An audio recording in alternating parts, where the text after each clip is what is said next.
वालेकुम दोस्तों, उम्मीद है कि आप सब खैर आफियत से होंगे।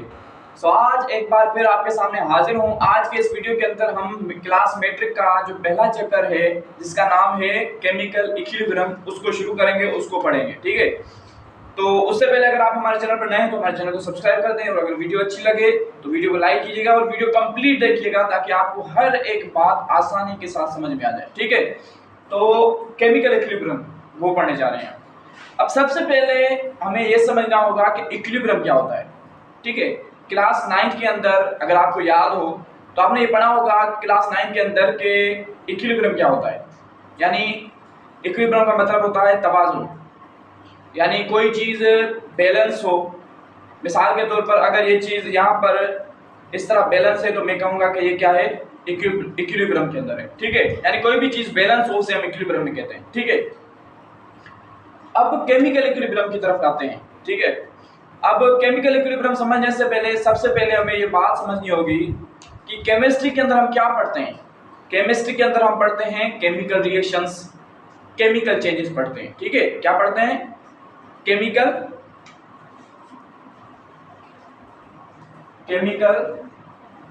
रिएक्शंस।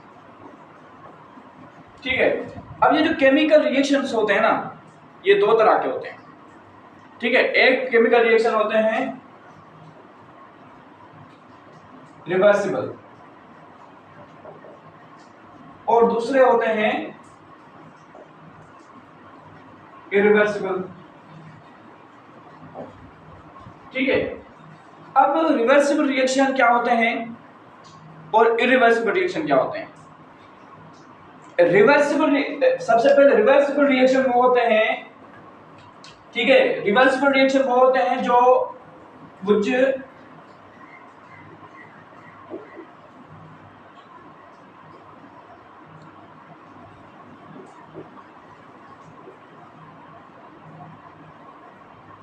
not go to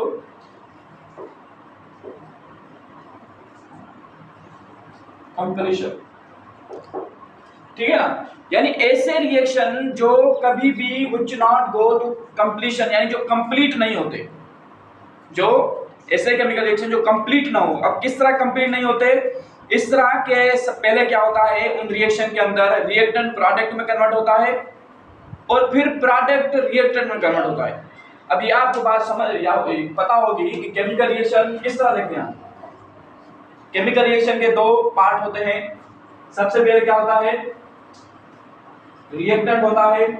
ठीक है, और उसके बाद क्या होता है, प्रोडक्ट होता है। ठीक है, रिएक्शन के कितने पार्ट होते हैं, दो पार्ट होते हैं, और एक रिएक्टेंट दूसरा प्रोडक्ट। और उस रिएक्टेंट और प्रोडक्ट को हम अलग कैसे करते हैं, एक एरो के साथ उनको अलग करते हैं। मिसाल के तौर पर अब हाइड्रोजन प्लस ऑक्सीजन, ठीक है, हमें क्या मिलता है, H2। ठीक है ना, हमें क्या मिलता है, H2। तो ये जो है, ये साइड ये जो है दो, ये रिएक्टेंट है और ये हमारी क्या है, प्रोडक्ट है। ठीक है, तो अब जो रिवर्सिबल रिएक्शन होते हैं ना, अब लफ्ज रिवर्स यानी जो चीज वापस आए। रिवर्स तो हम मिसाल के तौर पर कोई गाड़ी होती है, हम कहते हैं भाई इस गाड़ी को रिवर्स करो। यानी रिवर्स यानी क्या, यानी अगर आगे जा रही है तो उसको फिर पीछे लाओ, रिवर्स करो, वापस करो। तो यानी रिवर्सिबल रिएक्शन वो होते हैं जो पहले आगे जाते हैं, यानी रिएक्टेंट से प्रोडक्ट में जाते हैं, फिर प्रोडक्ट से रिएक्टेंट में वापस आते हैं। ठीक है, यानी वो कंप्लीट नहीं होते, यही चलता रहता है, reactant to product, product to reactant, वो रिवर्सिबल, उसमें रिवर्स होता रहते हैं। ठीक है, यानी और इरिवर्सिबल which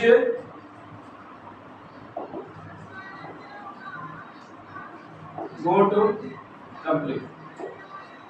ठीक है, यानी ऐसे रिएक्शन जो कंप्लीट हो जाएं उन्हें हम क्या कहते हैं, इरिवर्सिबल, यानी जो वापस नहीं आते, यानी एक तरफ रिएक्शन। अब जो रिवर्सिबल रिएक्शन होते हैं, सबसे पहले जो रिवर्सिबल रिएक्शन होते हैं उसके अंदर दो तरह के रिएक्शन होते हैं। सबसे पहला होता है कंटेन फॉरवर्ड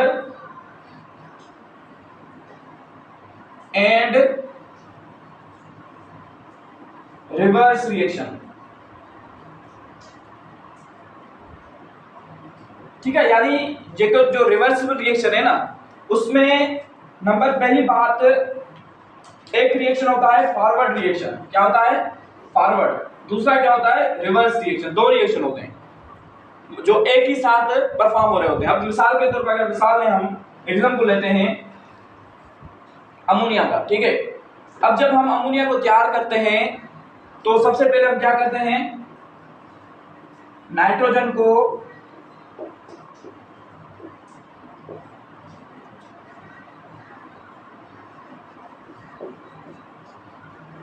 हाइड्रोजन से मिलाते हैं, ठीक है। हम या नाइट्रोजन हाइड्रोजन से मिलाते हैं, हमें क्या मिलता है? अमोनिया। अब सर जैसे ही हम रिएक्शन को स्टार्ट करेंगे, रिएक्टेंट को मिलाएंगे दोनों को, तो यही होगा कि रिएक्टेंट प्रोडक्ट में कन्वर्ट होना शुरू हो जाएगा, ठीक है। जब प्रोडक्ट तैयार हो जाएगी ना, फिर क्या होगा, ये जो अमोनिया है ये फिर से कन्वर्ट हो जाएगी कहां? नाइट्रोजन और हाइड्रोजन यानी रिएक्टेंट में, ठीक है। यानी प्रोडक्ट फिर से कहां आएगी? रिएक्टेंट में। अब इनको दोनों को अगर हम साथ मिला के लिखेंगे तो किस तरह लिखेंगे?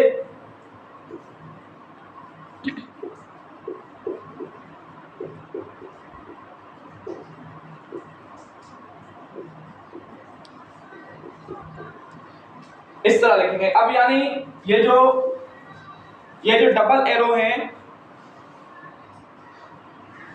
अब ये देखिए, ये रिएक्शन जो है ना, ये डबल एरो जो है, ये क्या बता रहा है कि ये रिवर्सिबल रिएक्शन है।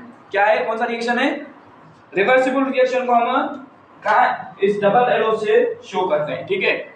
अब आते हैं इरिवर्सिबल रिएक्शन। तो इरिवर्सिबल रिएक्शन सिर्फ एक ही डायरेक्शन में मूव करता है, वन डायरेक्शन, ठीक है। यानी मिसाल के तौर पर ये रिएक्टेंट है A प्लस बी, तो हमें क्या मिलेगा? C मिलेगा। यानी रिएक्टेंट से प्रोडक्ट मिलेगा, फिर वो रिएक्शन वापस नहीं आता, ठीक है ना। बस एक ही डायरेक्शन में इरिवर्सिबल रिएक्शन मूव करता है, ठीक है।